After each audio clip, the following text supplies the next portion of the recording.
Hello everyone, मैं ममतेश गुप्ता। आज देखेंगे 10th class political science NCERT chapter 3। Chapter का नाम है जाति, धर्म और लैंगिक मसले। इस चैप्टर के हमने 2 पार्ट पहले कंप्लीट कर लिए हैं, जिसमें फर्स्ट पार्ट में हमने देखा था कि जो लैंगिक मसले हैं और उसमें राजनीति की क्या भूमिका रहती है और किस तरह से जो लैंगिक मसले हैं वो राजनीति को प्रभावित करते हैं। ठीक है, साथ ही हमने नारीवाद देखा था, बहुत इंपॉर्टेंट है नारीवाद। ये सारी चीजें हमने बहुत अच्छे से डिस्कस करी थी। इसमें हमने देखा था जनगणना के बारे में कि जो पुरुषों का रेशो है वो भारत के लगभग सभी राज्यों में महिलाओं से ज्यादा है। ठीक है, नेक्स्ट हमने बात करी थी धर्म के बारे में। ठीक है, हमने क्या देखा था कि धर्म जो है वो किस तरह से राजनीति को प्रभावित करता है ना। एक मिनट हम देख लेते हैं। देखो, धर्म वाला पीछे निकल गया है, एक मिनट, इस वाली स्लाइड पे था। हाँ, सेकंड पार्ट में हमने ये देखा था धर्म, सांप्रदायिकता और राजनीति, यानी कि धर्म को राजनीति किस तरह से प्रभावित करती है या धर्म राजनीति को किस तरह से प्रभावित करता है। और इसमें हमने देखा था कि जब धर्म राजनीति में मिल जाता है, ठीक है, तो हमेशा गड़बड़ ही होती है, वो देश के लिए कभी हितकारी हो ही नहीं सकता। धर्म राजनीति, जब धर्म राजनीति से जुड़ जाता है या राजनीति धर्म से जुड़ जाती है, ठीक है, जब धर्म के हिसाब से राजनीति चलती है तो देश के लिए हमेशा लाभदायक नहीं होता है। ठीक है, फिर हमने इसमें जाना था धर्मनिरपेक्ष के बारे में। ठीक है, फिर आज हम जानेंगे जाति और राजनीति, यानी कि जाति क्या है और ये जो जातियां हैं भारत में, जितनी भी जातियां हैं या जो जाति व्यवस्था है हमारे भारत में, वो किस तरह से राजनीति को प्रभावित करती है, या राजनीति जातिगत व्यवस्था को किस तरह से प्रभावित करते हैं। ये सारी चीजें आज के हम पार्ट में देखेंगे। इसके शुरू वाले 2 पार्ट नहीं देखे हैं, पार्ट 1 पार्ट 2, तो इसी वीडियो के डिस्क्रिप्शन में 2 प्लेलिस्ट की लिंक पड़ी हुई है, एक थ्योरी की है और एक एमसीक्यू की है। आपको 10th क्लास एसएसटी एनसीईआरटी का थ्योरी या एमसीक्यू जो भी देखना है, आप उन दोनों प्लेलिस्ट पर क्लिक कर देख सकते हैं। और ये साइड में जितनी भी प्लेलिस्ट लगी हुई है ये सभी मैंने कराई है। एनसीईआरटी को मैंने बहुत ज्यादा डिटेल से कराया है, 6 से 10 तक की मोस्टली बुक मैंने कंप्लीट करा दी है। अभी तक आपने ये सारी बुक्स भी नहीं देखी है तो आप इनको भी देख सकते हैं। इसके लिए आपको मेरा यूट्यूब चैनल ओपन करना पड़ेगा। ठीक है, सबसे पहले चैनल को सब्सक्राइब करना, फिर व्यू द चैनल पे जाना।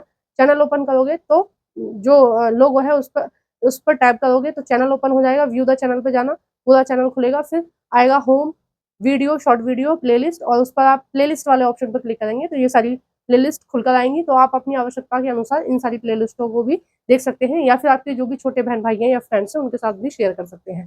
ठीक है, तो आज हम देख रहे हैं जाति और राजनीति। तो जाति व्यवस्था क्या है, आज हम इसको विस्तार से देखेंगे, और ये जो जातियां हैं वो राजनीति को किस तरह से प्रभावित करती हैं। तो इसमें हम जान रहे हैं कि हमने राजनीति में सामाजिक विभाजन की 2 अभिव्यक्तियां देखी। 2 अभिव्यक्तियां कौन कौन सी देखी हमने सामाजिक विभाजन की? एक तो देखी लिंग। ठीक है, लिंग क्या था कि महिला और पुरुष में हमारा जो समाज है वो बटा हुआ है, महिलाओं के लिए अलग बटा हुआ है, पुरुषों के लिए अलग बटा हुआ है। तो उसमें जब राजनीति आई या राजनीति की नजर से जब देखा गया लिंग को, तो क्या हुआ, उसमें महिलाओं का फायदा हुआ। और क्या फायदा हुआ कि उनको हर चीज में आरक्षण मिलने लगा ताकि वो भी बराबरी पर आए। ठीक है, हमने दूसरा पहलू हमने देखा धर्म का। तो हमने देखा कि जहां जहां राजनीति में धर्म आ रहा है, ठीक है, धर्म के आधार पर राजनीति चल रही है। ठीक है, धर्म के आधार पर चुनाव हो रहे हैं और धर्म के आधार पर वोट मांगी जा रही है कि भाई हम इस धर्म के, आप हमें वोट दो, हम आपके लिए कुछ अच्छा करेंगे। तो वहां वहां क्या हो रहा है, वहां वहां गड़बड़ हो रही है ना। तो वो देश की अखंडता को भी प्रभावित कर रहा है। ठीक है, दंगे करवा रहा है। सांप्रदायिकता जो हमने देखा वो यही है ना। तो अब नेक्स्ट देखते हैं हम इसमें कि पहली अभिव्यक्ति तो ठीक थी लिंग वाली, उसमें तो फायदा हुआ महिलाओं को। ठीक है, और देश को भी फायदा होता है, जब किसी नागरिक को फायदा होता है तो देश को भी फायदा होता है, तो पॉजिटिव चीज थी वो तो। ठीक है, दूसरा इसमें हमने जो दूसरी अभिव्यक्ति देखी धर्म वाली, वो उसके नेगेटिव प्रभाव देखने को मिलते हैं। ठीक है, इसमें एक मोटी तौर पर सकारात्मक या लाभदायक है तो दूसरी नकारात्मक या नुकसानदेह है। पहली कौन सी सकारात्मक है, लिंग वाली। नुकसानदायक कौन सी है, धर्म वाली। ठीक है, आइए अब अंतिम प्रमुख विभाजन यानी जाति और राजनीति की चर्चा करें। इसके सकारात्मक और नकारात्मक दोनों ही पक्ष हैं। ठीक है, जो जातिगत व्यवस्था है उसके दोनों ही पहलू हैं, उसमें फायदे भी हैं नुकसान भी है। ठीक है, दोनों चीजें, लेकिन पहले 2 याद रखना कि लिंग वाले में फायदा है, फायदा हुआ राजनीति की वजह से, और जाति धर्म वाले में नुकसान। ठीक है, देश को, क्योंकि यहाँ पर हम पूरे देश की बात कर रहे हैं तो हम धर्म के हिसाब से नहीं देखेंगे, हम देश के हिसाब से देखेंगे। देखो, कोई एक धर्म का राजनेता बन जाए, मान लो किसी धर्म का मुख्यमंत्री बन गया, ठीक है, मान लो ए धर्म का मुख्यमंत्री बन गया किसी राज्य में, तो वो उस धर्म को अगर बढ़ावा देने लगे कि भाई मुझे तो इन वोटों ने जिताया है तो मैं इनके लिए अच्छा काम करूं या इनके धर्म को प्रमोट करूं, चाहे ये कितना भी गलत काम कर रहा है मैं इनको ऐसे ही माफ कर दूं, जाने दूं। तो उससे क्या होगा, उससे सांप्रदायिकता फैलेगी, ठीक है, यानी कि दंगे फैलेंगे, क्योंकि जो दूसरा धर्म वाले लोग रह रहे हैं उनको बुरा लगेगा, बी और सी को क्या लगेगा, बुरा लगेगा।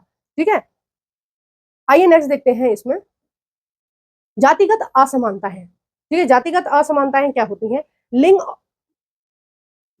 एक मिनट, लिंग और धर्म पर आधारित विभाजन तो दुनिया भर में है, पर जातियों पर आधारित विभाजन सिर्फ भारत में ही देखने को मिलता है। ठीक है, देखो लिंग का विभाजन तो आपको हर जगह मिलेगा, क्योंकि महिला और पुरुष हर देश में मिलेंगे। ठीक है, और धर्म का विभाजन ज्यादातर देशों में आपको देखने को मिलता है। आप किसी भी देश में जाएंगे 2-3 धर्म तो हर देश में होते हैं। ठीक है, लेकिन जो जाति व्यवस्था है वो केवल आपको भारत में ही मिलती है देखने को। सभी समाजों में कुछ सामाजिक असमानताएं और एक तरह का श्रम का विभाजन मौजूद होता है। ठीक है, अधिकतर समाजों में पेशा परिवार की एक पीढ़ी दूसरी पीढ़ी में जाती है, यानी कि अगर किसी के कोई बिजनेसमैन है तो उसका बेटा भी बिजनेसमैन बनता है, वो नौकरी थोड़ी करेगा दूसरों के यहाँ।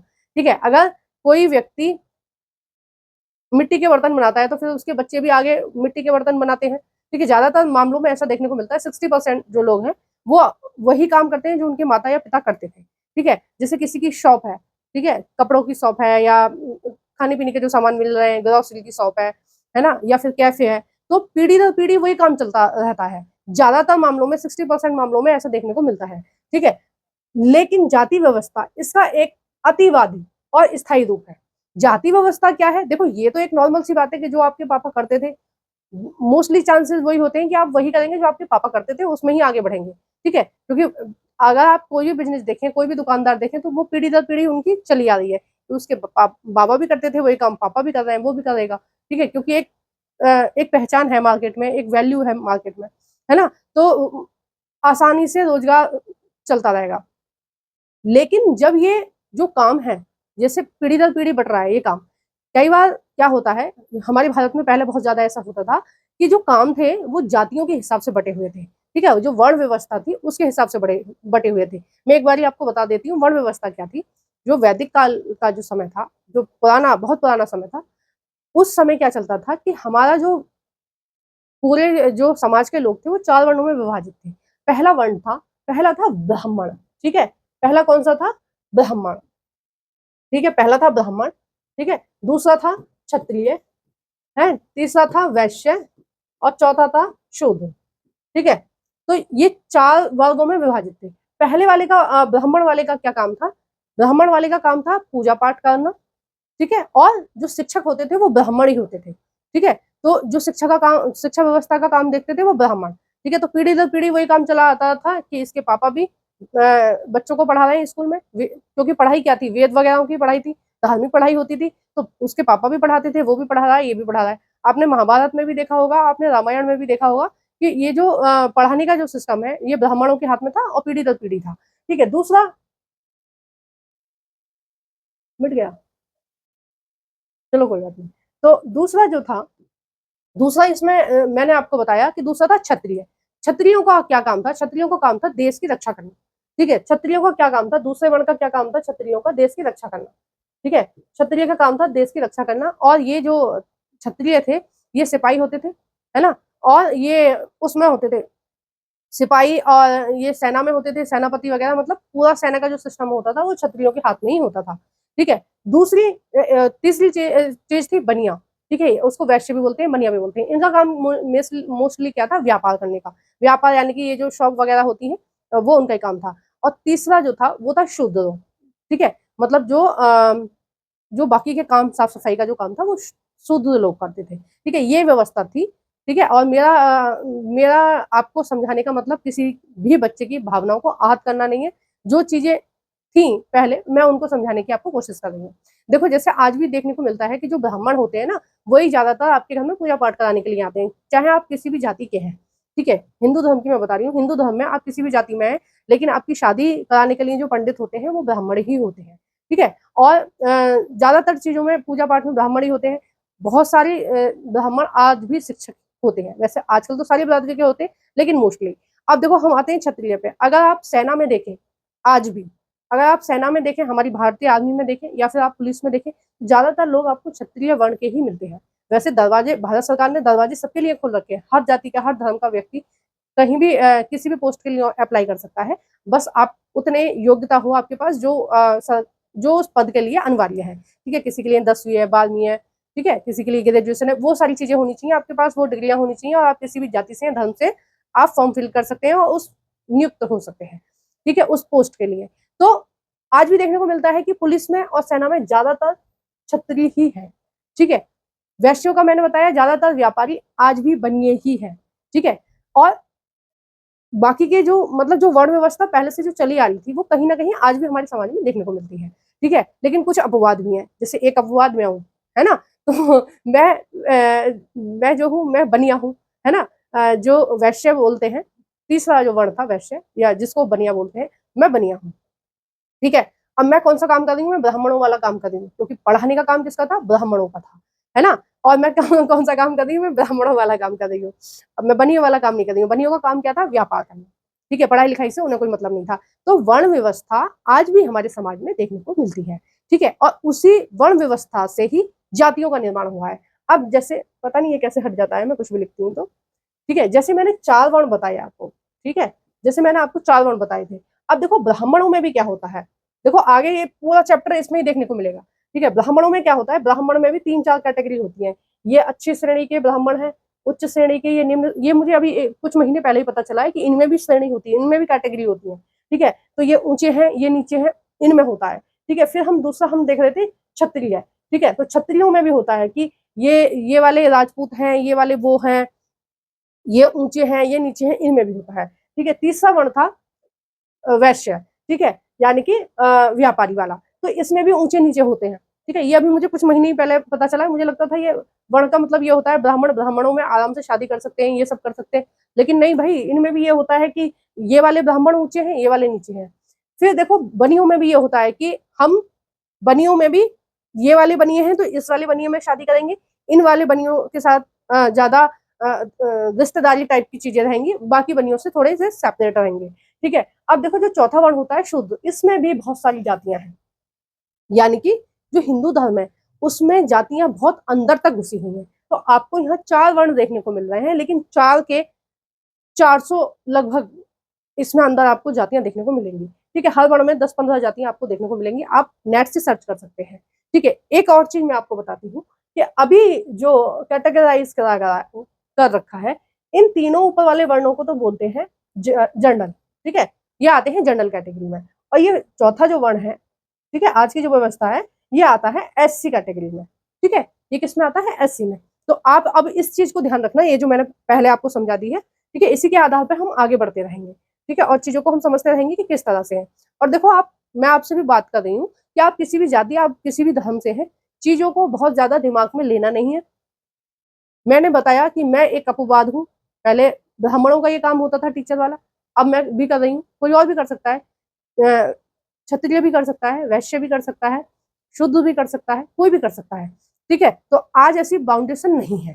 ठीक है, जब से हमारे देश में संविधान लागू हुआ है, तब से इस तरह की कोई बाउंडेशन नहीं है कि कौन क्या करेगा। आज सभी लोग कुछ भी काम कर सकते हैं जो वो करना चाहे। ठीक है, तो आप किसी भी जाति, किसी भी धर्म से हैं, कोई भी हैं आप, ठीक है, आपकी इंडिविजुअल जो भी पहचान हो, आप हमेशा अपने आप में गर्व महसूस करो कि आप इस जाति या इस धर्म से हैं। ठीक है, ये बस सोचने वाली बात होती है, और कुछ नहीं होता है। हम अगर मन से हम राजा हो जाते हैं, मन से हम भिखारी हो जाते हैं। तो हमें अपने मन में ये सोचना चाहिए कि भगवान ने हमें इस वर्ण में, इस जाति में भेजा है, तो कुछ सोच समझ के ही भेजा होगा। ठीक है, तो सारी चीजें, भगवान को सब कुछ पता है कि चल क्या रहा है। तो अपनी जाति पर, अपने धर्म पर आपको हमेशा गर्व करना चाहिए। अगर कुछ कुरीतियां हैं समाज में, ये समाज आपको किसी भी तरह से नीचे वाले पायदान पर समझ रहा है, तो आपको शिक्षा के माध्यम से अपनी अपने आप को अपने आप का विकास करना चाहिए।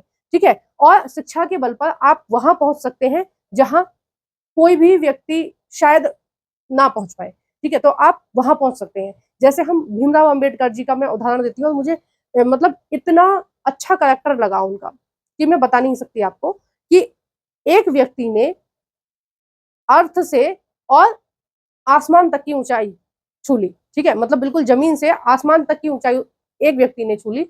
तो आप उनका उदाहरण लेके आप कुछ भी कर सकते हैं। ठीक है, आप कुछ भी जो बनना चाहें, जो करना चाहें, कुछ भी कर सकते हैं। उन्होंने भी तो किया था ना, और अपने बल पर किया था। ठीक है, शायद ही कोई इतना पढ़ा लिखा आज होता है, ठीक है, मतलब वेला ही कोई मिलता है आपको जितनी सारी डिग्रियां उनके पास थी। ना केवल उन्होंने अपने देश में पढ़ाई की थी, उन्होंने काफी सारी कंट्रियों के संविधान पढ़ रखे थे। ठीक है, बहुत सारी कंट्रियों से उन्होंने अलग अलग डिग्रियां ले रखी थी, तो बहुत इंटेलिजेंट थे वो। ठीक है, तो उन्होंने अपनी जगह संविधान सभा में बनाई। ठीक है, उस जमाने में ये बहुत बड़ी बात थी। तो आप अपनी मेहनत के बल पर कहीं भी अपना स्थान बना सकते हैं। ठीक है, अभी आप हाल फिलहाल में देखें, द्रौपदी मुर्मू जी हैं। ठीक है, वो एसटी समुदाय से आती हैं। ठीक है, वो कौन से समुदाय से आती हैं? एक मिनट, वो आती हैं आपके एसटी समुदाय से आती हैं, द्रौपदी मुर्मू जी, और वो हमारे देश की राष्ट्रपति हैं। ठीक है, एसटी समुदाय की हैं और हमारे देश की राष्ट्रपति हैं। ठीक है, और अगर हम उनका पूरे जीवन के अगर आप उनकी कहानी देखेंगे तो बहुत बहुत ही ज्यादा जो मिडिल क्लास फैमिली होती है ना, उससे उठकर वो आज राष्ट्रपति के पद पर है। ठीक है, किसके बल पर? शिक्षा के बल पर। वो पहले टीचर भी रह चुकी हैं। ठीक है, पहले वो सरकारी स्कूल में टीचर थी, और बाद में वो प्रधानाचार्य बनी, बाद में विधायक बनी, और ऐसे ऐसे करके उनकी मतलब राजनीति में आई वो धीरे धीरे करके, और फिर वो आज देश की राष्ट्रपति हैं। ठीक है, तो रंग रूप जाति धर्म सब कुछ पीछे छूट जाता है अगर आप शिक्षा का हाथ पकड़ लें। ठीक है, अगर आप शिक्षा को कसकर पकड़ लें, ठीक है, अपनी नॉलेज को बढ़ाते रहे, तो आप किसी भी जाति किसी भी धर्म से हो कोई फर्क नहीं पड़ेगा। ठीक है, कोई भी जो बड़ा आदमी होता है, जो बड़े पद पर होता है, उसकी कभी कोई जाति नहीं पूछता है, कोई उसका धर्म नहीं पूछता है। ठीक है, जाति और धर्म केवल उनके पूछे जाते हैं जो गरीब लोग होते हैं। ये बात ध्यान रखना, जो अमीर व्यक्ति होते हैं उनका कोई जाति और उनकी धर्म नहीं पूछता है। ठीक है, तो इसलिए अमीर बनने का एक सबसे सटीक और सस्ता तरीका है शिक्षा। ठीक है, तो इसलिए आप किस पर ध्यान दीजिए? शिक्षा पर ध्यान दीजिए।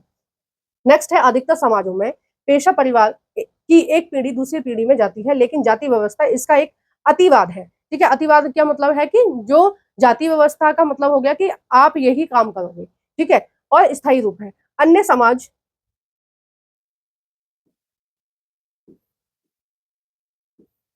अन्य समाज में मौजूद असमानताओं में से एक खास अर्थ में भिन्न है। इसमें पेशे के वंशानुगत विभाजन को रीति रिवाज की मान्यता प्राप्त है। यानी कि मैंने अभी आपको बताया कि क्या चलता है कि जो फादर आपके कोई भी काम करते थे, जो आपके पापा काम करते थे, वही आप कर रहे हो। ठीक है, लेकिन ये जो जाति व्यवस्था है, ये उससे उसका अतिवाद है, मतलब उस चीज का ज्यादा है, उसी चीज का एक बड़ा बड़ा रूप है। और किस तरह से है कि जो पेशा है, पेशा यानी कि कोई भी काम, ठीक है, जो काम है वो वंशानुगत विभाजन को रीति रिवाज की मान्यता प्राप्त है। ठीक है, मतलब कैटेगरी जातियों के हिसाब से काम बटे हुए हैं। ठीक है, एक जाति समूह के लोग एक या मिलने जुले पेशे के होते हैं। ठीक है, जैसे मैंने आपको सबके पेशे बताए कि किसका काम क्या है। ठीक है, जैसे मैंने आपको बताया क्षत्रियों का काम क्या था? सेना में भर्ती होना, है ना। ब्राह्मणों को काम था पूजा पाठ कराना और बच्चों को पढ़ाना। ठीक है, शिक्षक ब्राह्मण ही होते थे। वैश्यों का काम था व्यापार करना।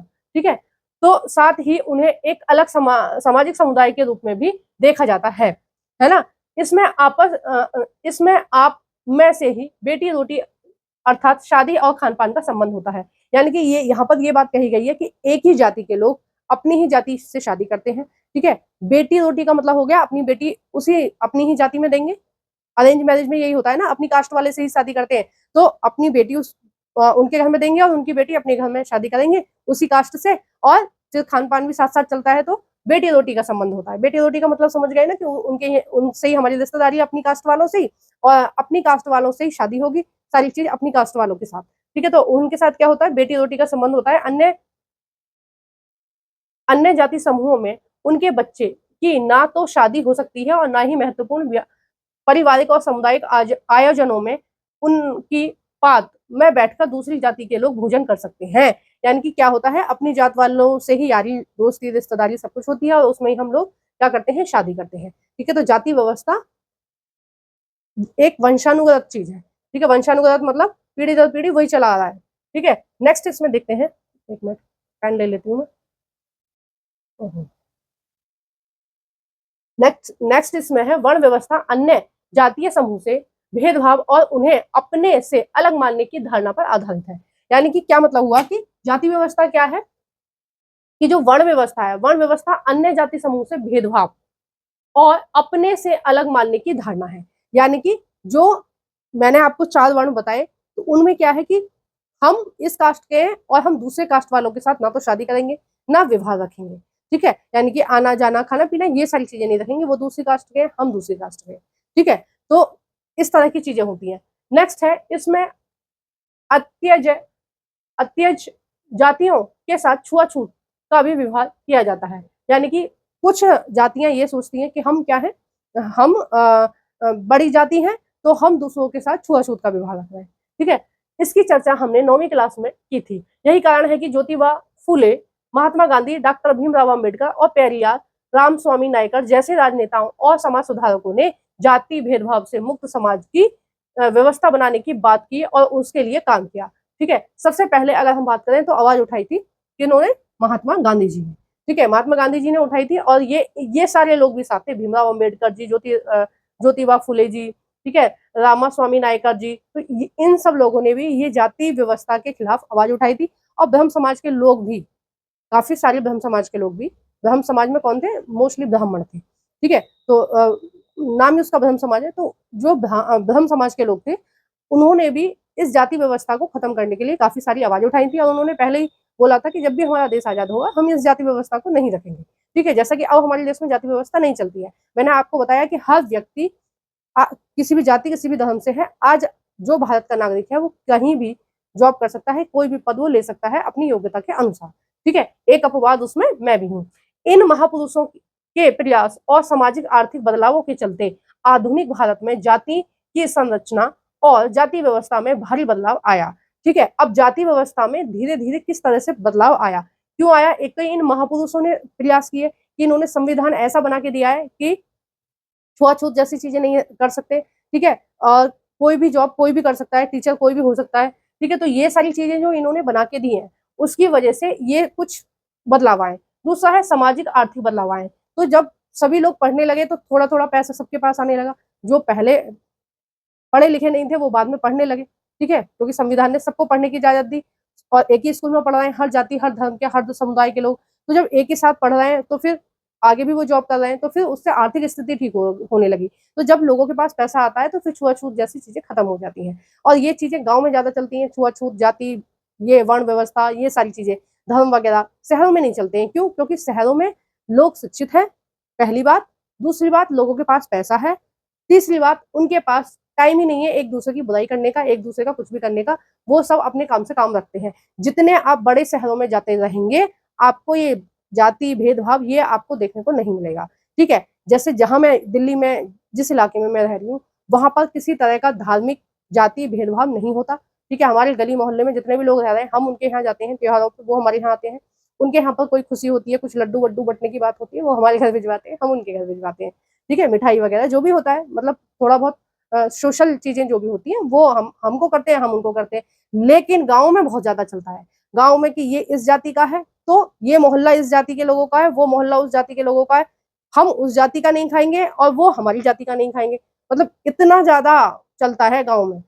लेकिन शहरों में ये अनुभव देखने को नहीं मिलता है। उसकी मेन वजह क्या है कि शहरों में लोगों के पास पैसा है और दूसरी चीज थोड़ा सा शिक्षित है और उनके पास अपने काम से काम रखते हैं, उनके पास इतना टाइम ही नहीं है कि वो जाति धर्म इन सब में पड़े, ठीक है। और मैंने आपको एक बहुत सही सटीक बात बताई है, आप हमेशा ये चीज नोटिस करना कि जो आदमी बड़ा होता है, जो बड़े पद पे बैठा है, जो पैसे वाला है, कोई उसकी जाति नहीं पूछता है। सब उसके साथ सेल्फी लेंगे, सब उसके पैर छुएंगे, है ना, सब उससे मिलना चाहेंगे। और अगर कोई गरीब आदमी है तो फिर जाति व्यवस्था देखी जाएगी और हो सकता है कि एक ही जाति का एक व्यक्ति करोड़पति है और एक व्यक्ति एक झोपड़ी में रह रहा है।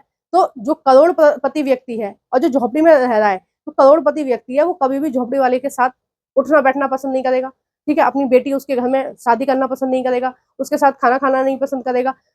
तो सबसे बड़ा खेल क्या है? पैसों का खेल है, ठीक है। सबसे बड़ा खेल क्या है? योग्यता का खेल है। जब आप किसी पद पर पहुंच जाते हो तो आपके साथ कोई भेदभाव नहीं होता, ठीक है। नेक्स्ट है इसमें आर्थिक विकास, शहरीकरण, साक्षरता। आर्थिक विकास का मतलब है कि लोगों के पास पैसा आ गया तो ये छुआछूत खत्म हो गई, ठीक है, क्योंकि पैसे वालों के साथ सब बात करना चाहते हैं। शहरीकरण मतलब पहले गांव गांव में ज्यादा लोग रहते थे, अब दिन पे दिन बड़े बड़े शहर बनते जा रहे हैं, ठीक है। तो उससे क्या होता है, ये छुआछूत, ये जाति व्यवस्था, ये सब खत्म होती जा रही है, क्योंकि वहां पर सब लोग एक स्टैंडर्ड मेंटेन करते हैं। साक्षरता का मतलब है शिक्षा, ठीक है। शिक्षा आ रही है तो भी ये जाति व्यवस्था खत्म हो रही है। और शिक्षा के विकास पेशा चुनने की आजादी और गांव में जमींदारी व्यवस्था के कमजोर पड़ने की वजह से क्या हो रहा है, ये कमजोर पड़ने से जाति व्यवस्था के पुराने स्वरूप और वर्ण व्यवस्था पर टिकी मानसिकता में बदलाव आ रहा है। अब धीरे धीरे बदलाव आ रहा है और काफी हद तक आ रहा है। देखो, मैं जिस गांव से हूँ उस गांव में लगभग लगभग आधी आबादी एससी की और आधी आबादी जनरल की है। ठीक है, और मैंने कभी भी अपने गांव में इस तरह की चीजें, यूपी का गांव है, ठीक है, बुलंदशहर जिले का एक गांव है जिसकी मैं हूँ, और उस गांव में मैंने कभी भी इस तरह की चीजें नहीं देखी, छुआछूत जैसी या भेदभाव जैसी। नहीं, सब लोग मिलजुल कर रहते हैं, आराम से रहते हैं। ठीक है, ऐसी कोई वहां पर मैंने चीजें नहीं देखी है कि उस जाति विशेष के लोगों को मोहल्ले में आने से रोका जा रहा है या उनके बच्चों को पढ़ने से रोका जा रहा है या किसी भी तरह का कुछ भी भेदभाव मैंने नहीं देखा। ठीक है, मैं अपनी चीज बता रही हूँ, हो सकता है आप जिस जिले में जहाँ पर रहते हो वहां आपने देखा हो, लेकिन मैंने नहीं देखा है। ठीक है, मैं गाँव में रही, मैंने वहां भी नहीं देखा, फिर बुलंदशहर जिले की एक शहर में रही, मैंने वहां भी नहीं देखा, और अब मैं दिल्ली में रह रही हूँ तो मैंने यहाँ भी नहीं देखा। तो जाति व्यवस्था ये सारी चीजें पहले चलती थी, क्योंकि अब जो बदलाव आ रहे हैं किसकी वजह से आ रहे हैं, आर्थिक विकास की वजह से, शहरीकरण की, साक्षरता यानी कि पढ़ाई लिखाई की वजह से, शिक्षा के विकास, पेशा चुनने की आजादी, पेशा चुनने की यानी कि आपका मन जो करे आप वो कर सकते हो। ठीक है, आप किसी भी जाति धर्म से हो, अगर आपको टीचर बनना है तो आपको क्या करना पड़ेगा, ग्रेजुएशन करनी पड़ेगी, प्लस बीएड या डाइट कर लो तो आप टीचर बन सकते हैं। ठीक है, उससे कोई मैटर नहीं है कि आपकी जाति है या आपका धर्म क्या है। तो पेशा चुनने की आजादी हो गई, तो कोई भी टीचर हो सकता है, कोई भी डॉक्टर हो सकता है, कोई भी किसी भी पोस्ट पर हो सकता है। और गांव में जमींदारी व्यवस्था के कमजोर पड़ जाने से जाति व्यवस्था पूरी तरह से शुरू की, जो वर्ण व्यवस्था की जो मानसिकता चली आ रही थी वो बदल गई। शहरी इलाकों में तो अब ज्यादातर इस बात पर कोई हिसाब नहीं रखा जाता कि ट्रेन में बस में आपके साथ कौन बैठा है। ठीक है, मतलब पहले इस तरह की मानसिकता चलती होगी कि ट्रेन में बस में ऐसा कुछ बैठने बैठने का सिस्टम चलता होगा कि ये इस जाति के हैं तो ये बस में नहीं बैठेंगे या सीट पे नहीं बैठेंगे, ऐसा कुछ चलता होगा।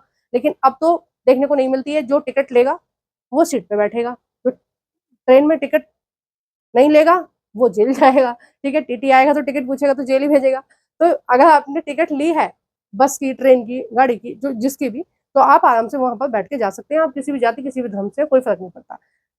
रेस्टोरेंट में आपकी इमेज पर बैठकर खाना खा रहे आदमी की जाति क्या है, ये भी पूछने की आपको जरूरत नहीं है, और ना अब कोई पूछता है।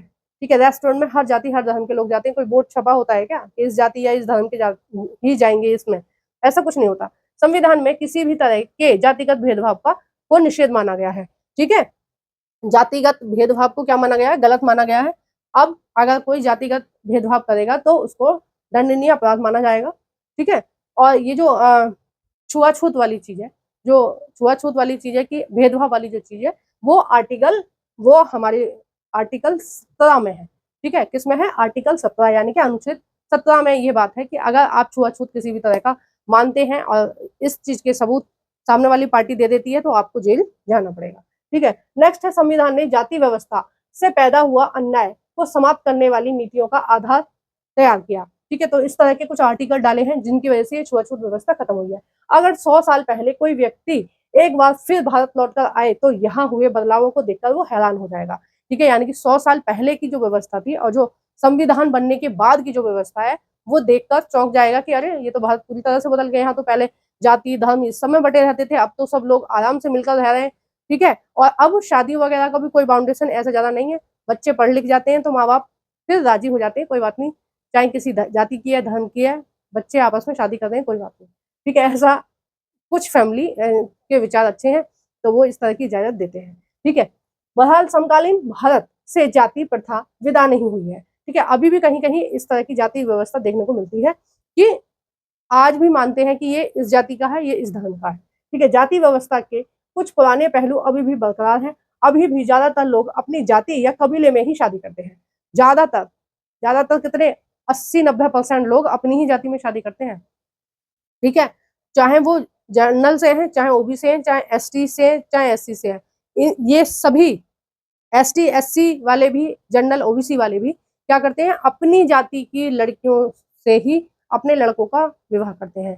ठीक है, दूसरी जाति में मना है बिल्कुल पूरी तरह से। अरेंज मैरिज तो हो ही नहीं सकती। लव मैरिज भी आप करोगे तो कई बार क्या होता है, पेरेंट्स आपसे फिर बात नहीं करते हैं पूरे जीवन की, भाई तुमने तो अपनी मर्जी से अपनी चलाई है, अपनी मर्जी से शादी करी है, तो हमसे कोई बात करने की जरूरत नहीं है। ठीक है, और ये ऐसा भी देखने को मिलता है कि कोई जनरल की जाति की लड़की जनरल के ही किसी दूसरी जाति के लड़के से शादी कर ले तो भी माता पिता एक्सेप्ट नहीं करते हैं।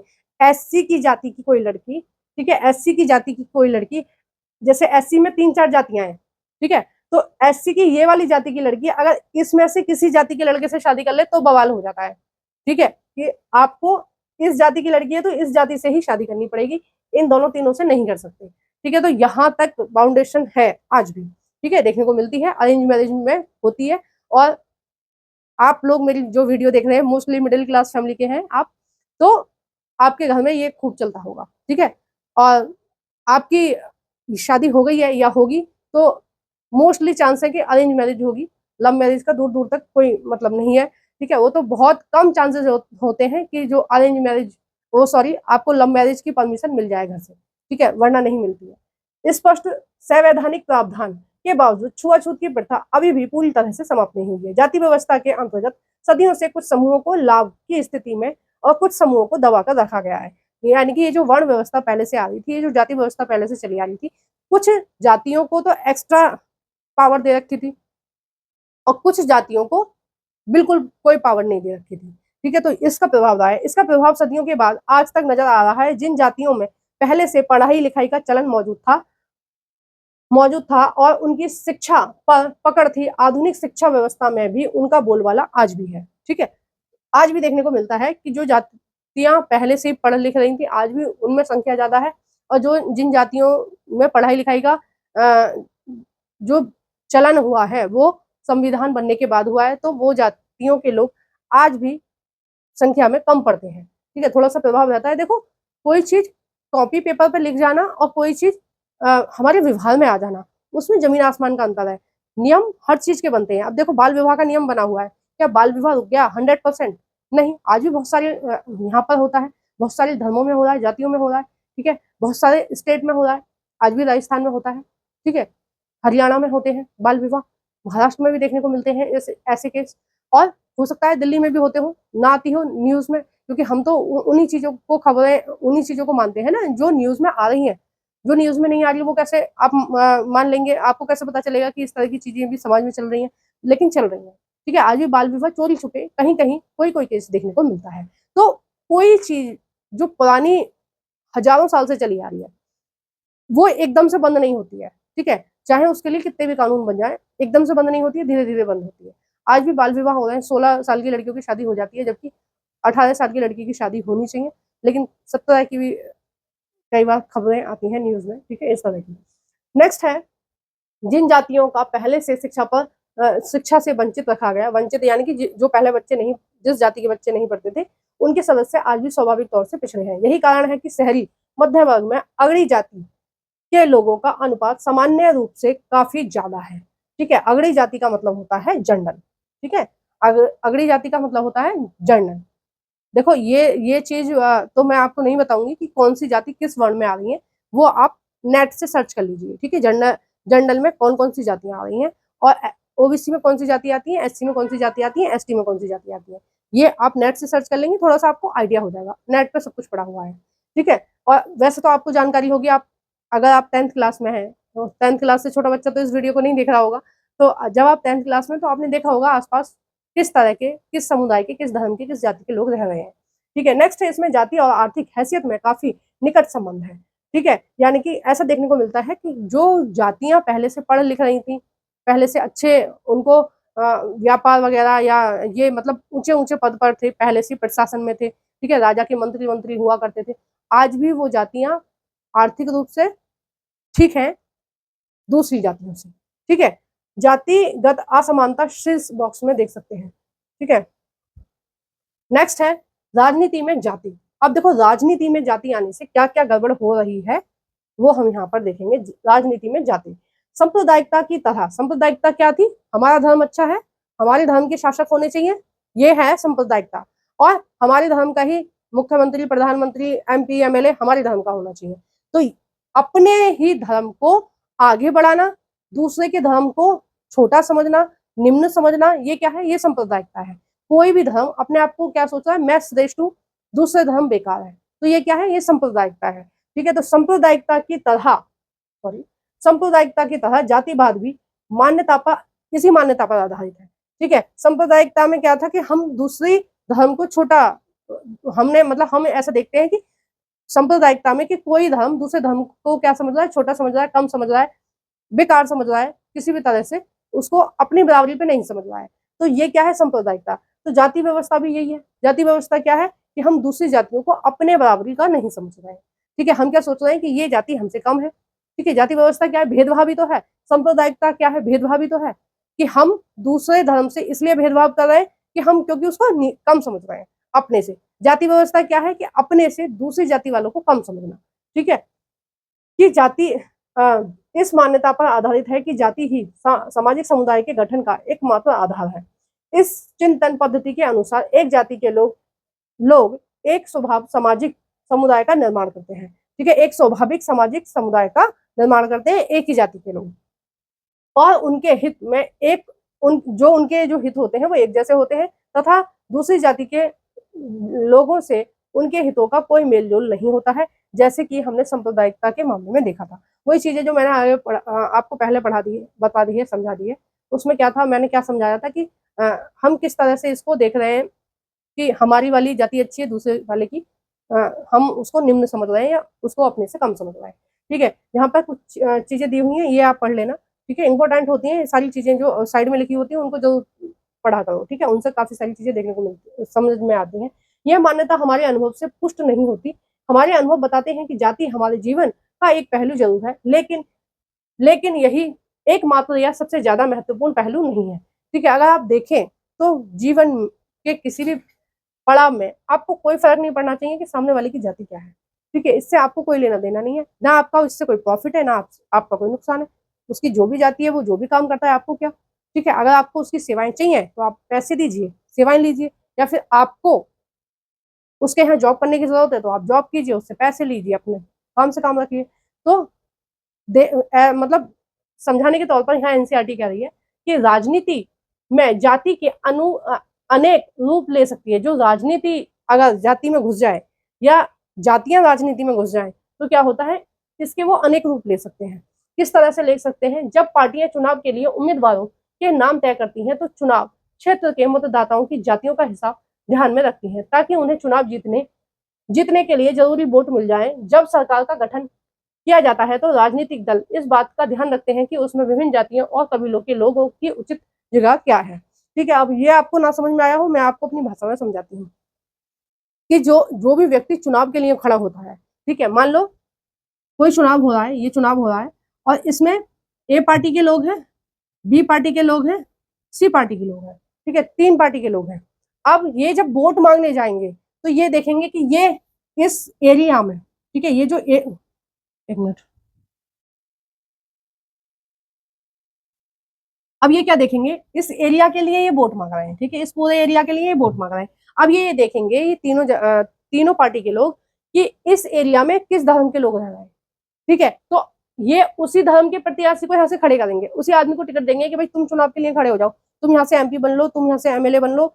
जो मतलब जिस जाति या धर्म के लोग रह रहे होंगे, ठीक है, जिस धर्म के लोग रह रहे होंगे उसी का प्रत्याशी अपना खड़ा करेंगे ये। ठीक है, मान लो ये सारे जो लोग हैं, ये इनके धर्म का नाम है एक।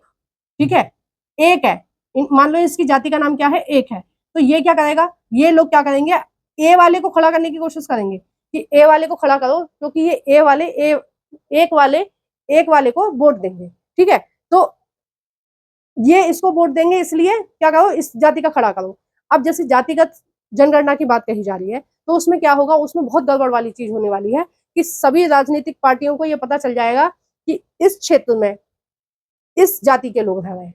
ठीक है, जैसे हम स्टेट वाइज बात करते हैं तो स्टेट वाइज कैसे पता चल जाएगा कि उत्तर प्रदेश में कौन सी जाति ज्यादा है, ये वाली जाति ज्यादा है, तो इस जाति का नेता खड़ा करो। और क्योंकि जाति वाले अपनी जाति वाले को वोट देंगे तो ये कैंडिडेट जीत जाएगा। ठीक है, बिहार में ये वाली जाति के लोग ज्यादा हैं तो इस वाली जाति का कैंडिडेट खड़ा करो, मध्य प्रदेश में इस वाली जाति के लोग ज्यादा हैं तो इस वाली का खड़ा करो। तो जातियों के हिसाब से फिर चुनाव होगा और उसमें एक अच्छा निर्णय नहीं हो सकता। उसमें क्या होगा, फिर तो जातिवाद बढ़ जाएगा। फिर दूसरी जाति के लोग, मान लो किसी एक जाति का प्रत्याशी खड़ा हुआ, वो जीत गया, वो दूसरी जाति के लोगों को तो नंबर आने ही नहीं देगा, उनकी बात मानेगा नहीं, उनकी चीजें सुनेगा नहीं। ठीक है, तो इससे क्या होगा, अस्थिरता आ जाएगी राजनीति में। और इससे क्या होगा, देश का विभाजन होने लगेगा, देश टूटने लगेगा, है ना। तो ये जो चीज है ये बहुत गलत है। अभी कुछ लोग मुद्दा उठा रहे हैं कि भाई जातिगत जनगणना होनी चाहिए, ठीक है, और लगभग लगभग ये चीज पास भी हो गई है। और जातिगत जनगणना एक ऐसा मुद्दा है जिस पर हर पार्टी सहमत है, चाहे कोई भी बड़ी पार्टी है हमारे देश की, हर पार्टी सहमत है, ठीक है। चाहे हम बीजेपी की बात करें, चाहे हम कांग्रेस की बात करें, चाहे हम बीएसपी की बात करें, चाहे हम आम आदमी पार्टी की बात करें, ठीक है, चाहे हम जितनी भी पार्टी है हमारे देश में, किसी भी पार्टी ने इस चीज का विरोध नहीं किया है कि जातिगत जनगणना नहीं होनी चाहिए। सब लोग जातिगत जनगणना करा रहे हैं। तो आप सोचो कि सारे के सारे राजनेता, कोई भी फैसला ऐसा है जिसमें सारे के सारे सहमत हुए हों? किसी मुद्दे पर सहमत नहीं हुए, लेकिन इस मुद्दे पर सारी राजनीतिक पार्टियां एक होकर आई हैं, क्योंकि इसमें राजनीतिक पार्टियों का भी फायदा है। क्या फायदा है? उनको पता रहेगा कि उन कौन सी जाति का व्यक्ति किस एरिया में है, ठीक है, और हमें कहाँ से ज्यादा वोट मिलेंगे और कहाँ से हमें वोट नहीं मिलेंगे। जहाँ से ज्यादा वोट मिलेंगे वहीं प्रचार करेंगे, जहाँ से हमें वोट नहीं मिलेंगे वहां हम प्रचार नहीं करेंगे। तो ये भारत का दुर्भाग्य है। आप खुश मत होइए कि हमारी जाति की गिनती होगी, ठीक है, जाति के हिसाब से हमें ये मिलेगा वो मिलेगा। खुश होने की जरूरत नहीं है। कहीं ना कहीं इसके जितने फायदे हैं ना, उससे ज्यादा नुकसान भी है। अब ये सरकार के ऊपर है कि सरकार जातिगत जनगणना को किस तरीके से लेती है। अगर नेगेटिव में चला गया तो बहुत गलत भी हो सकता है कुछ जातियों के और कुछ धर्मों के लोगों के साथ, सॉरी जातियों के साथ। धर्म की तो अलग बात हो गई, लेकिन जातिगत जो जनगणना है उससे कहीं ना कहीं, जो मेरा मानना है, उससे देश को कहीं ना कहीं नुकसान रहेगा। और फायदे भी हैं, देखो बहुत सारे फायदे ये हैं कि ये पता रहेगा कि किस किस जाति के लोगों का विकास नहीं हुआ है, ठीक है। इससे ये पता चलेगा कुछ जातियां आज भी दबी रह गई हैं, उनके बच्चे नहीं पढ़ पा रहे हैं, उनको रोजगार नहीं मिल रहा है, उनके पास जमीन नहीं है। इन सारी चीजों की पता चलेगी तो फिर सरकार उसी हिसाब से उनकी हेल्प करेगी, ठीक है। फिर सरकार को पता रहेगा इस जाति के लोग की जनसंख्या इतनी है और ये इस एरिया में रह रहे हैं और इनके साथ ये समस्या है, जैसे पढ़ाई की, लिखाई की, शिक्षा की, रोजगार की, ये सारी मुद्दे हैं, गरीबी, ठीक है, ये सारे मुद्दे हैं, तो हमें इन पर काम करना है। लेकिन अगर चुनाव के नजरिए से देखो तो बहुत खतरनाक वाली स्थिति भी हो सकती है। अब ये तो भगवान ही मालिक है कि आगे जाके क्या होगा, ठीक है, और हमारे देश के लोग इस जातिगत व्यवस्था को किस तरह से लेंगे। और उम्मीद है कि सारी चीजें अच्छी रहेंगी, ठीक है। भारत की जो अखंडता है वो हमेशा तक बनी रहेगी, ठीक है। नेक्स्ट है राजनीतिक पार्टियां और उम्मीदवार समर्थन हासिल करने के लिए जातिगत भावनाओं को उकसाते हैं, ठीक है। कैसे उकसाते हैं? कि हम इस जाति के हैं, मान लो मैं कोई चुनाव लड़ रही हूँ, मैं एक प्रत्याशी हूँ, मेरी जाति ए है, ठीक है, ए फॉर एप्पल है मेरी जाति का नाम। तो मैं क्या कहूंगी कि मेरी, तुम ए जाति वाले सारे लोग किसको वोट दो? मुझे वोट दो, ठीक है, और मैं तुम्हारे लिए अच्छे अच्छे फैसले लूंगी, मैं तुम्हारा विकास करूंगी, मैं तुम्हारे लिए सड़क बनवाऊंगी, ये करूंगी वो करूंगी। और जो ए जाति वाले लोग हैं वो मेरे जाल में फंसते चले जाएंगे और फिर वो मुझे ही वोट देंगे, ठीक है। उससे क्या होगा? मैं नेता बन जाऊंगी। तो इस तरह की चाल चली जाती है राजनीति में, जब जातियां घुस जाती हैं राजनीति में, ठीक है। तो राजनीतिक पार्टी और उम्मीदवार, ठीक है, यानी कि जो उम्मीदवार का मतलब है जो चुनाव के लिए व्यक्ति खड़ा होगा, ठीक है, किसी ना किसी पार्टी की टिकट लेके तो खड़ा होगा ना। समर्थन हासिल करने के लिए जातिगत भावनाओं को उकसाने लगते हैं, यानी कि भाई अपनी ए जाति के लोग सब मुझे वोट दो, मैं तुम्हारी जाति की हूँ। तो जातियों को क्या करते हैं? उकसाने लगते हैं। कुछ दलों को कुछ जातियों के मददगार और प्रतिनिधियों के रूप में देखा जाता है, ठीक है। कुछ पार्टियां ऐसी हैं कि फिक्स है, इस पार्टी, ये जो जातियां हैं इस पार्टी को वोट डालेंगी।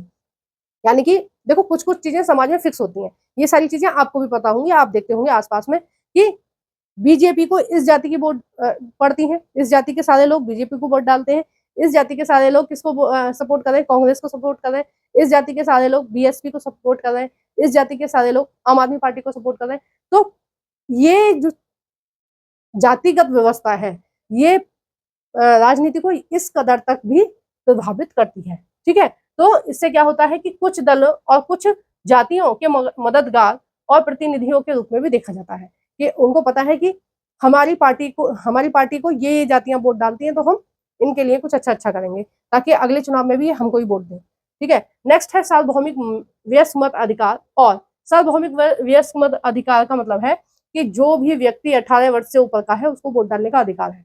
सार्वभौमिक का मतलब सब, चाहे वो स्त्री है, चाहे पुरुष है, चाहे किसी जाति से है, चाहे किसी धर्म से है, जो 18 वर्ष का है उसको वोट डालने का अधिकार है। सार्वभौमिक का मतलब ये होता है, यानी कि सभी को, ठीक है। और एक व्यक्ति एक वोट की व्यवस्था ने राजनीतिक दल को विवश किया है कि वे राजनीतिक समर्थन पाने और लोगों को गोलबंदी यानी साथ लेके आने के लिए सक्रिय हों। यानी कि ये जो वोटों की जो राजनीति है कि भाई एक आदमी का एक वोट है, तो हर एक जाति महत्वपूर्ण हो जाती है इसमें, ठीक है, हर एक वोट बैंक महत्वपूर्ण हो जाता है कि हर कि अगर हमने इस जाति को खुश नहीं करा तो इस जाति की वोट चली जाएंगी।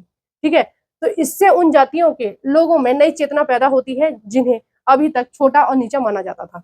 ठीक है, मतलब जिन जातियों को पहले छोटा और नीचा माना जाता था उनके वोट की भी कीमत एक ही है। तो जब सबके वोट की कीमत एक ही है तो जो राजनीतिक पार्टियां हैं वो क्या करती हैं, वो इन इन जातियों के लिए भी कुछ अच्छा अच्छा काम करती हैं ताकि इनकी वोट भी उन राजनीतिक पार्टियों को मिले। ठीक है, शहरीकरण क्या होता है, शहरीकरण का मतलब जान लीजिए ग्रामीण इलाकों से निकलकर लोगों का शहरों में बसना। ठीक है, और ये बहुत तेज गति से हो रहा है भारत में। इस समय भारत में ये क्या हो रहा है, बहुत तेज गति से हो रहा है कि हमारे भारत में शहरीकरण हो रहा है। ठीक है, गांव से लोग छोड़ छोड़कर कहाँ आ रहे हैं, शहर में आ रहे हैं। देखो यहाँ पर कुछ एक कॉलम टाइप का दिया हुआ है, बहुत इंटरेस्टिंग है ये चीज। तो भारत की सामाजिक और धार्मिक विविधता। ठीक है, भारत की सामाजिक और धार्मिक विविधता किस तरह की है वो हम बाद में देखेंगे। पहले हम ये पॉइंट देख लेते हैं, ये जो हम अभी देख रहे थे कि राजनीति जब जाति से जुड़ जाती है, जब जातियों के आधार पर राजनीति चलने लगती है तो कौन कौन सी समस्या पैदा होती हैं और कौन कौन सी चीजें अच्छी होती हैं। तो हम देख रहे हैं इसमें राजनीति में जातियों पर जोर देने के कई कारण। कई बार यह धारणा बन जाती है कि चुनाव जातियों का खेल है। ठीक है, यानी कि जो राजनीतिक पार्टी जिन जातियों को खुश कर देगी वो जातियां उसको वोट दे देंगी। ठीक है, और कुछ नहीं है, यह बात सच नहीं है, जरा इन बिंदुओं पर गौर डालें। ठीक है, मुझे लग रहा है कुछ रह गया है पीछे, है ना, एक बार मैं देख लेती हूँ, कुछ भी एक भी पॉइंट रहना नहीं चाहिए। हमने कहाँ खत्म किया था, यहाँ, अच्छा ये पूरा खत्म हो गया। राजनीति में जाति ये पूरा खत्म हो गया। अब हम ये वाला पॉइंट देख रहे हैं। अब हम यहाँ पर क्या देख रहे हैं, राजनीति में जाति पर जोर देने के कई कारण हो सकते हैं और कई बार यह धारणा बन जाती है कि चुनाव जातियों का खेल है, कुछ और नहीं है, पर यह बात सच नहीं है। ठीक है, क्यों सच नहीं है वो हम इन पॉइंटों के जरिए देखेंगे। ठीक है, जरा इन चीजों पर गौर करते हैं। अब देखो कौन कौन सी चीजें हैं। देखो सबसे मेन कारण पता है क्या है, कि पूरी तरह से जातियों पर आधारित नहीं है हमारे यहाँ राजनीति, काफी हद तक है लेकिन पूरी तरह से नहीं है। उसका मेन कारण क्या है, मान लो किसी ए पार्टी को जीतने के लिए वोट चाहिए 60 लाख। ठीक है, 60 लाख वोट चाहिए, लेकिन हमारे यहाँ जातियां इतनी सारी हैं कि उसे कम से कम 10-12 जातियों को खुश करना पड़ेगा 60 लाख में। ठीक है, क्योंकि जातियां हर हर 10-20 हजार लोगों के बाद एक अलग जाति बन जाती है। ठीक है, हर 10-20 हजार लोगों की अलग जाती है, फिर अगले 10-20 हजार लोगों की अलग जाती है, फिर अगले 10-20 हजार लोगों की अलग जाती है। तो जाति जो व्यवस्था है ना वो इतना ज्यादा अंदर तक घुस गई है, इतने ज्यादा छोटे छोटे लेवल पर है कि किसी भी राजनीतिक पार्टी को जीतने के लिए बहुत सारी जातियों को खुश रखना पड़ेगा तभी वो जीत पाएगी। ठीक है, तो अगर किसी को 60 हजार वोट चाहिए, ये तो मैं बहुत छोटा आंकड़ा बता रही हूँ। ठीक है, अगर किसी को विधायक बनने के लिए या MP MLA बनने के लिए 60 हजार वोटों की जरूरत है, तो किसी एक जाति की इतनी सारी वोट नहीं होती है। ठीक है, उसके लिए उसे उस क्षेत्र की और भी जातियों को खुश रखना पड़ेगा तभी वो जीत पाएगा। ठीक है, तो यहाँ पर यही चीज लिखी है, देश के किसी भी एक संसदीय चुनाव यानी कि MLA क्षेत्र में किसी एक जाति के लोगों का बहुमत नहीं है। यानी कि ऐसा नहीं है कि जैसे मान लो 60 लाख वोटों की जरूरत है जीतने के लिए किसी MP को। ठीक है, तो ऐसा नहीं है कि एक ही जाति के लोग मिल जाएंगे उस एरिया में 60 लाख, तो उसके लिए उसको बहुत सारी जातियों को साथ लेके चलना पड़ेगा। इसलिए हर पार्टी और उम्मीदवार को चुनाव जीतने के लिए एक से अधिक समुदाय या ज्यादा लोगों का भरोसा हासिल करना पड़ता है। यानी कि एक पार्टी से काम नहीं चलेगा हमारे देश में, जातियां इतनी सारी हैं कि काफी सारी जातियों को खुश रखना पड़ेगा तभी वोट मिलेगी। ठीक है, नेक्स्ट है इसमें, कोई भी पार्टी किसी एक जाति या समुदाय के सभी लोगों को वोट हासिल नहीं कर सकती। जबकि किसी जाति विशेष को किसी एक पार्टी का वोट बैंक कहते हैं, तो इसका मतलब यह होता है कि उस जाति के ज्यादातर लोग उस पार्टी को वोट देते हैं। अब देखो वोट देने का भी एक अलग लेवल है।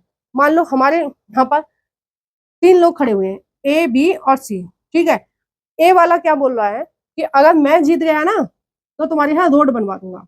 ठीक है, B वाला बोल रहा है कि अगर मैं जीत गया ना तो तुम्हारे बच्चों को शिक्षा फ्री करा दूंगा।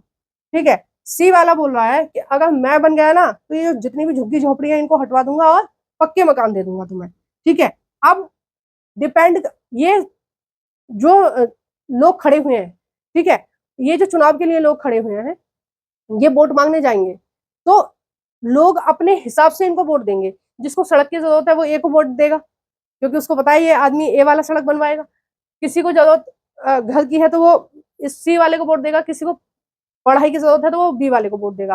तो हो सकता है एक ही जाति के लोग हों, ठीक है, तीन एक ही जाति के लोग हों, लेकिन इन तीनों को अलग अलग वोट दे रहे हैं, ठीक है। एक ही जाति के तीन लोग हैं, पहला व्यक्ति इसको वोट दे रहा है क्योंकि इसको रोड के लिए जरूरत है। क्यों जरूरत है? क्योंकि ये दफ्तर जाता है, इसके पास पैसा है, और ये अपनी गाड़ी से दफ्तर जाता है, तो सड़क बनी हुई नहीं है, इसलिए ये किसको वोट देगा? ए को। बी को, ये दूसरा वाला बी को वोट देगा। एक ही जाति के हैं तीनों, लेकिन ये इसको बी को वोट दे रहा है। क्यों दे रहा है बी को वोट? क्योंकि इसको अपने बच्चे पढ़ाने हैं, इसके पास घर तो है, दूसरे वाले के पास घर तो है, लेकिन इसके पास, इस दूसरे वाले व्यक्ति के पास, इसके पास पैसे थे, सब कुछ था, इसके पास घर तो है, लेकिन इसके पास पढ़ाने के लिए बच्चों को पैसे नहीं है, तो ये क्या करेगा? ये इस बी वाले को वोट देगा। अब तीसरे वाले को पढ़ाई वढ़ाई की मेन जरूरत नहीं है, ऑफिस उसको नहीं जाना है, वो बहुत गरीब आदमी है, उसको किसकी जरूरत है? उसको घर की जरूरत है। तो ये वाला जो व्यक्ति है, ये किसको देगा? सी को वोट देगा। अब तीनों व्यक्ति एक ही जाति के थे, लेकिन वो अलग अलग पार्टी को वोट दे रहे हैं, क्योंकि वो अपने हिसाब से देख रहे हैं कि हमें कौन सी पार्टी लाभ पहुंचा रही है, ठीक है, ये चीज है। देखिए नेक्स्ट इसमें दे रखा है, अगर किसी चुनाव क्षेत्र में एक जाति के लोगों का प्रभुत्व माना जा रहा हो, तो अनेक पार्टियों को उस जाति के उम्मीदवार को खड़े करने से कोई नहीं रोकता, ठीक है। मतलब ये अगर उम्मीदवार को पता है कि यहाँ से मुझे वोट ज्यादा मिलेंगी, मेरी जाति के लोग रह रहे हैं इधर, तो उसको जीतने से कोई नहीं रोक सकता। ऐसा कुछ मतदाताओं के सामने उनकी जाति और एक से ज्यादा उम्मीदवार होने पर किसी जाति के मतदाताओं के सामने उनकी जाति का एक और भी उम्मीदवार उनके सामने उनकी जाति का एक भी उम्मीदवार नहीं होता, ठीक है। नेक्स्ट है इसमें, हमारे देश में सत्तारूढ़ दल वर्तमान सांसदों और विधायकों को अक्सर हार का सामना करना पड़ता है। क्यों करना पड़ता है? अगर जातियां और समुदायों की राजनीतिक पसंद एक ही हो तो ऐसा संभव नहीं हो पाता, ठीक है। तो ये भी एक कारण है कि हर जाति के जितने भी, एक जाति के जितने भी लोग हैं, जरूरी नहीं है कि उनको एक ही पार्टी पसंद हो, ठीक है। हो सकता है डिफरेंट पार्टियां पसंद हो, जैसे मैंने बताया कि वो अपने अपने हित देखते हैं, किसको किस चीज की जरूरत है। क्योंकि जो वोट मांगते हैं नेता, तो कुछ कुछ वायदे करते हैं कि हम ये कर देंगे, हम वो कर देंगे, तो लोग ये देखते हैं कि हमें किस चीज की जरूरत है, जिस चीज की उनको जरूरत होती है उस हिसाब से वो वोट डालते हैं नेताओं को। तो इससे क्या स्पष्ट हो रहा है? स्पष्ट होता है कि चुनाव में जातियों की भूमिका महत्वपूर्ण है, किंतु दूसरे कारक भी इतने ही असरदार हैं। मतदाता अपनी जातियों से जितना जुड़ाव रखते हैं, अक्सर उससे ज्यादा गहरा जुड़ाव राजनीतिक दलों से रखते हैं। यानी कि हमारे देश में जातिगत व्यवस्था तो है, जातियों के हिसाब से तो लोग वोट देते हैं, लेकिन जितना वो जातियों में विश्वास रखते हैं, उससे ज्यादा विश्वास रखते हैं पार्टियों में, ठीक है। यानी कि लोगों ने पहले से ही ये मना रखा है धारणा कि हम इस पार्टी के साथ देंगे, ठीक है। नेक्स्ट है, मतदाता अपनी जातियों से जितना जुड़ाव रखते हैं, अक्सर उससे ज्यादा गहरा जुड़ाव वो राजनीतिक दलों से रखते हैं। एक जाति या समुदाय के भीतर भी अमीर और गरीबों के हित अलग अलग होते हैं। कैसे होते हैं? मैंने अभी आपको बताया क्या क्या हित होते हैं, कि किसी का हित है कि हमें सड़क चाहिए, दूसरे का हित है कि हमें ये वाली चीज चाहिए, तो वो अपने अपने हिसाब से देख लेते हैं कि उनको क्या चाहिए और उन्हें किस आदमी को वोट देना है। तो ऐसा हो सकता है कि एक ही जाति के तीन लोग हैं, ठीक है, एक ही जाति के तीन लोग हैं, और वो अपने अपने हिसाब से अलग अलग जातियों को, अलग अलग राजनीतिक पार्टियों को वोट डाल रहे हैं, ठीक है। ऐसा हो सकता है क्योंकि अमीर गरीब हर तरह के लोग होते हैं। अमीर तो अपने लेवल वाली पार्टी को चुनेगा, जो व्यापार के लिए वायदे कर रहे हैं कि भाई हम तुम्हारे व्यापार में इतना छूट दे देंगे, टैक्स फ्री कर देंगे, ये कर देंगे, तो अमीर उस वाली पार्टी को चुनेंगे उसी जाति के, और गरीब दूसरी पार्टी को चुनेंगे जो उनके लिए घर बनवा दे, जो उनके लिए खाने पीने की सुविधा कर दे। एक जाति या समुदाय के भीतर भी अमीर और गरीब लोग होते हैं और उनके अलग अलग हित होते हैं। एक ही समुदाय के अमीर और गरीब लोग अक्सर अलग अलग पार्टियों को वोट देते हैं। सरकार के कामकाज के बारे में लोगों की राय नेताओं की लोकप्रियता का चुनाव का अक्सर निर्णायक असर होता है। यानी कि जातिगत व्यवस्था प्रभावित करती है चुनाव को, लेकिन अगर नेता जनता की पसंद का है तो फिर जनता अपनी जात नहीं देखती और वोट डालती है, ठीक है। कई बार ऐसा होता है कि जिस जाति का नेता खड़ा हुआ है उसके लोग वहां कम हैं, बाकी जातियों के ज्यादा हैं, लेकिन फिर भी उसको इतनी वोट मिल जाती है कि वो जीत जाता है, ठीक है। वो दूसरे धर्म का है, और जो जनता है वो मतलब मान लो कोई ए है, उसको जीतने के लिए, एक मिनट, मान लो कोई प्रत्याशी ए है, उसको जीतने के लिए क्या चाहिए? उसको 50,000 वोट चाहिए, वो किसी विशेष जाति का या धर्म का है। अब उस जाति और धर्म के लोग कितने हैं? कुल 10 ही हैं, उसको जीतने के लिए कितनी चाहिए? 50। लेकिन उसने काम सबके लिए इतने अच्छे अच्छे करे हैं कि बाकी के जो 40 लोग हैं वो भी इस ए को वोट डालने के लिए तैयार है। ठीक है, तो अगर कोई प्रत्याशी अच्छा काम करता है, कोई नेता अच्छा काम कर रहा है, तो फिर जाति धर्म से उठकर लोग उसको वोट देते हैं कि भाई ये सबके लिए सोचता है, ये सबका कल्याण करता है। ठीक है, उसी का एक उदाहरण हाल फिलहाल की सरकार है। अब ये जो सरकार है ये अब तीसरी बार चुनी गई है। ठीक है, ये तीसरी बार चुनी गई है। और क्यों चुनी गई है? क्योंकि कहीं ना कहीं लोगों का इस सरकार के ऊपर भरोसा है। ठीक है, लोग पिछले 10 साल से ये अनुभव कर रहे हैं कि भाई ये सरकार सबके लिए काम कर रही है।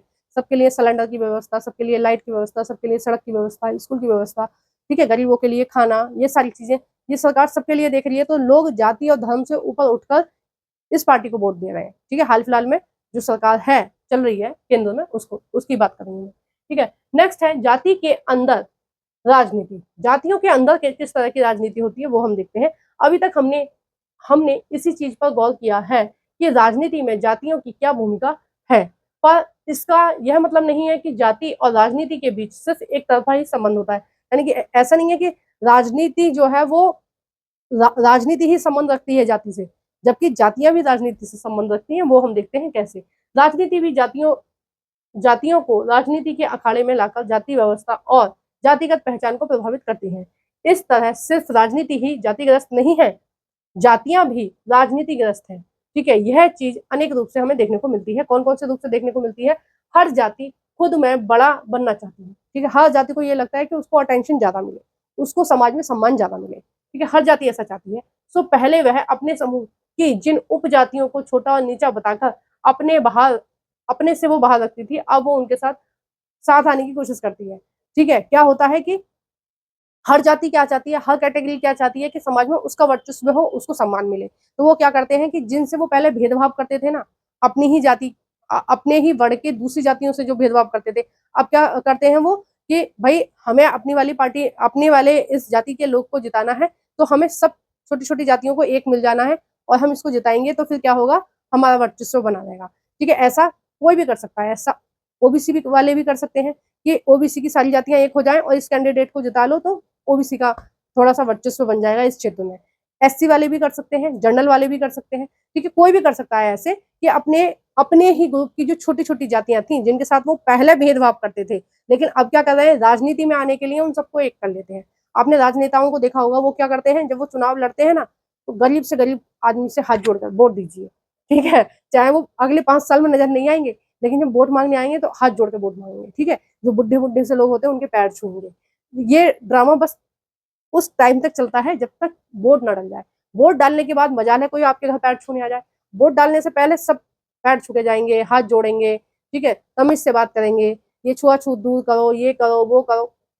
कुछ समय के लिए, जब तक चुनाव नहीं हो रहा है ना, 1-2 महीने सब बहुत अच्छे बन जाते हैं सारे राजनेता। ठीक है, कुछ राजनेता जीतने के बाद भी अच्छे बने रहते हैं, कुछ अपने रंग बदल लेते हैं। ठीक है, जो बाद में भी अच्छे बने रहते हैं, फिर उनको 5 साल के बाद भी जनता उनको ही चुनती है कि भाई ये रंग नहीं बदलता है, जीतने के बाद भी ये ऐसा ही रहता है जैसा है। ठीक है, जीतने के बाद भी जनता को पूछ रहा है, जीतने के बाद भी जनता के लिए काम कर रहा है, तो इसको वोट डालनी चाहिए। तो वो कई सारे नेता ऐसे हैं कि 10-20 साल भी शासन करते हैं। ठीक है, एक ही क्षेत्र से 15 साल हो गए, 20 साल हो गए, 4 बार जीत के आया, 5 बार 3 बार जीत के आया है। ठीक है, 4 बार जीतना तो बहुत बड़ी बात हो जाती है, 3-4 बार जीत के आ रहे हैं एक ही आदमी। इतने समय से हर बार चुनाव में जीत रहा, 3-4 बार जीत गया, यानी 15 साल 20 साल उसने शासन कर लिया। तो कौन लोग होते हैं? वो वही लोग होते हैं कि जो अपने वादे के पक्के रहते हैं, जो छुआछूत, जाति धर्म भेदभाव ये सब नहीं मानते हैं, जो सबके लिए काम कर रहे हैं। अब जो सबके लिए काम करेगा वो तो सबको अच्छा लगेगा। ठीक है, तो फिर सब उसको वोट देंगे, सब उसको पसंद करेंगे। नेक्स्ट है, चूंकि एक जाति अपने दम पर सत्ता में कब्जा नहीं कर सकती, इसलिए वह ज्यादातर राजनीतिक ताकत पाने के लिए दूसरी जातियों के साथ गठबंधन कर लेती है, मिल जाती है। इस तरह की चीजें होती हैं। वो क्या सोचते हैं कि भाई चलो हम सारी जातियां मिल जाते हैं, उससे क्या फायदा होगा कि हम सब लोग, हमारी जाति वाले लोग क्या होंगे, सत्ता में आ जाएंगे। ठीक है, राजनीतिक ताकतों के लिए दूसरी जातियां या समुदायों को साथ लेने की कोशिश करते हैं और इस तरह उनके बीच संवाद और तालमेल होता होता है।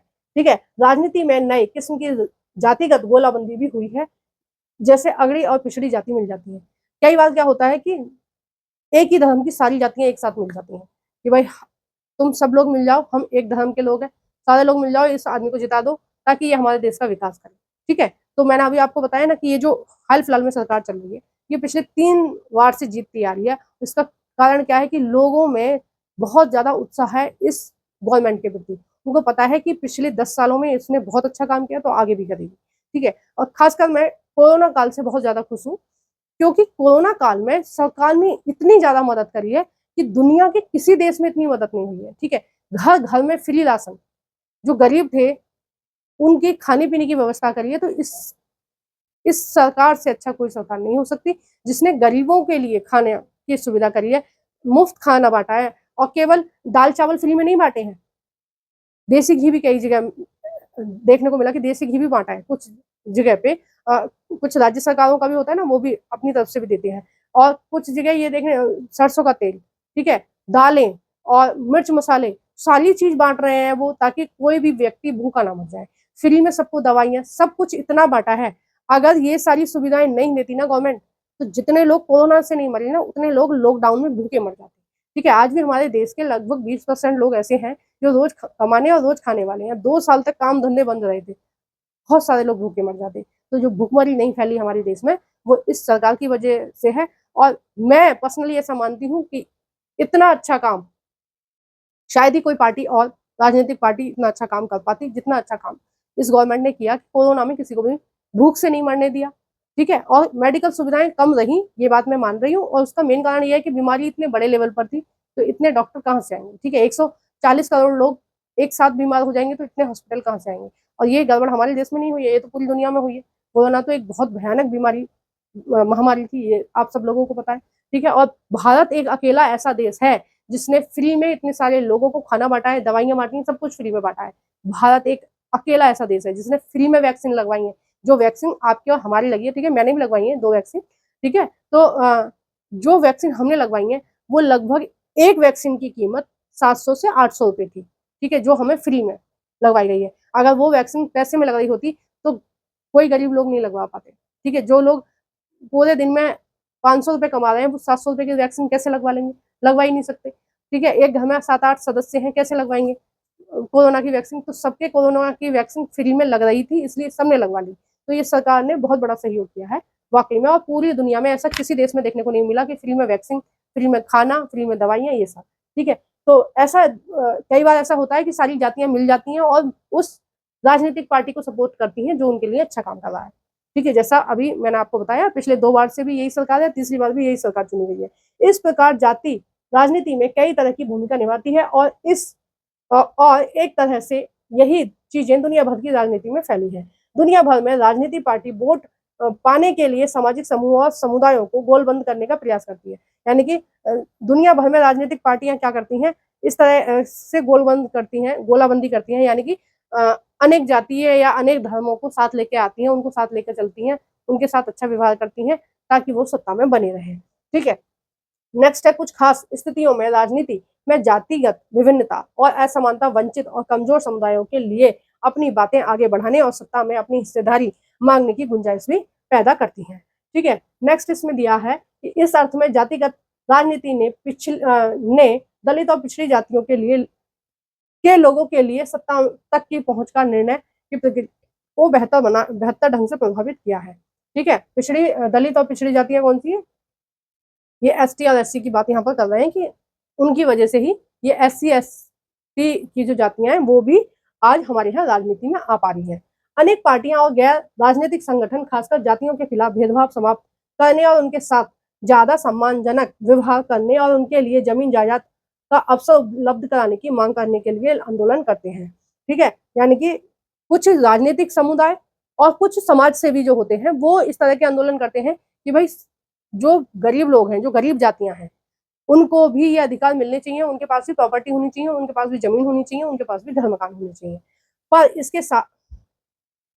इसके साथ ही यह भी सच है कि सिर्फ जातियों पर जोर देना नुकसानदेह हो सकता है। ठीक है, यानी कि राजनीति जातियों के हिसाब से नहीं करनी चाहिए। ठीक है, कि भाई इस जाति का फायदा कर रहे हैं जो राजनेता होते हैं, क्योंकि इससे क्या होगा, नुकसान होगा। जिस जाति का फायदा करोगे दूसरी वाली जाति चिड़ेगी, फिर चिड़ेगी तो सांप्रदायिक दंगे होंगे, तो वो चीज जो होगी वो देश के लिए खतरनाक होगी। जैसा कि धर्म के मसले में स्पष्ट होता है कि सिर्फ जातिगत पहचान पर आधारित राजनीति लोकतंत्र के लिए शुभ नहीं है, अच्छी नहीं है। ठीक है, मैंने आपको बताया ना कि किसी एक जाति के अगर फेवर में काम होता रहेगा जो नेता हैं जो एक जाति को प्रमोट करते रहेंगे तो दूसरी जाति खिलाफ हो जाएंगी, तो फिर क्या होगा, हमारे देश में लड़ाई होगी। इस इससे अक्सर गरीबी, विकास, भ्रष्टाचार जैसे ज्यादा बड़े मुद्दों से लोगों का ध्यान भी भटक सकता है। कई बार जातिवाद तनाव, टकराव और हिंसा का भी रूप लेते हैं। ठीक है, लड़ाई भी होती है कि भाई तुम हमारी जाति के लिए तो कुछ नहीं कर रहे, या फिर आपस में ही तनाव हो जाता है कि इस जाति को तो सरकार सपोर्ट कर रही है तो बाकी की जातियां क्या करेंगी, इस जाति को घेर लेंगी और इस जाति को किसी भी तरह से नीचे दिखाने की कोशिश करेंगी, आंदोलन करेंगी कि हमारे लिए कुछ नहीं हो रहा है, इस जाति को ज्यादा प्रमोट कर रही है सरकार, ठीक है, इस जाति को ज्यादा प्रमोट कर रहा है नेता। तो इस तरह की लड़ाइयां देखने को मिलती हैं। ठीक है, तो इसका हम पूरा निष्कर्ष ये निकाल रहे हैं कि किसी भी तरह की जाति और धर्म को राजनीति के बीच में नहीं आना चाहिए। राजनेताओं को चाहिए कि वो धर्म और जाति के आधार पर वोट ना मांगे, काम के आधार पर मांगे। देखो, ये जातिगत असमानता के कुछ आंकड़े दिए हुए हैं, कुछ चीजें दी हुई हैं, इंपॉर्टेंट है, आप देख लेना। ठीक है, ये कुछ आंकड़े दिए हुए हैं कि इस जाति के लोग, इस धर्म के लोग गाँव में इतने रहते हैं, शहर में इतने रहते हैं। ठीक है, तो ये कुछ आंकड़े दिए हुए हैं, इनसे आपको पता चलेगा कि किस जाति की स्थिति, किस धर्म की स्थिति समाज में कैसी है। ठीक है, एक कॉलम और रह गया था। ठीक है, ये भी आप देखना, ये 2011 की जनगणना दे रखी है। देखो, ये सारी चीजें मैं समझाना चाहती थी लेकिन अभी नहीं समझा रही हूँ क्योंकि टाइम का थोड़ा सा अभाव है। ठीक है, वीडियो लंबी हो गई है, मुझे भी लग रहा है कि हाँ, आपको भी गुस्सा आ रहा होगा कि मैडम ने ज्यादा खींच दिया, तो इसलिए मैं शॉर्ट में निपटा रही हूँ इसको। तो देखो, 2011 की जनगणना के अनुसार हिंदुओं की जो आबादी है 79.8% है। ठीक है, मुस्लिमों की जो आबादी है वो 14.2% है, ईसाइयों की आबादी इतनी है, सिखों की आबादी इतनी है, जैनों की, बौद्धों की, ये सब दे रखे हैं। जो 0.2% लोग ऐसे हैं जो किसी भी धर्म को हमारे देश में नहीं मानते हैं। तो ये सारे आंकड़े दे रखे थे 2011 की जनगणना के अनुसार। ठीक है, तो इस वीडियो को हम यहीं समाप्त कर रहे हैं। इसके बाद इस चैप्टर के आपको एमसीक्यू देखने को मिलेंगे। और अभी तक आपने मेरे चैनल को सब्सक्राइब नहीं किया है तो प्लीज चैनल को सब्सक्राइब कर दीजिए, वीडियो को लाइक कर देना और कमेंट बॉक्स में बताना आपको मेरा पढ़ाया हुआ कैसे लगता है। कुछ भी आपके दिमाग में नेगेटिव चीजें भी आ रही हैं तो वो भी आप कमेंट बॉक्स में डिस्कस कर सकते हो मेरे साथ। ठीक है, और आपको कुछ भी अच्छा लगा है तो प्लीज उसको अप्रिशिएट कीजिए, कमेंट बॉक्स में बताइए मुझे कि आपको ये सारी चीजें अच्छी लगी। Thank you for watching everyone.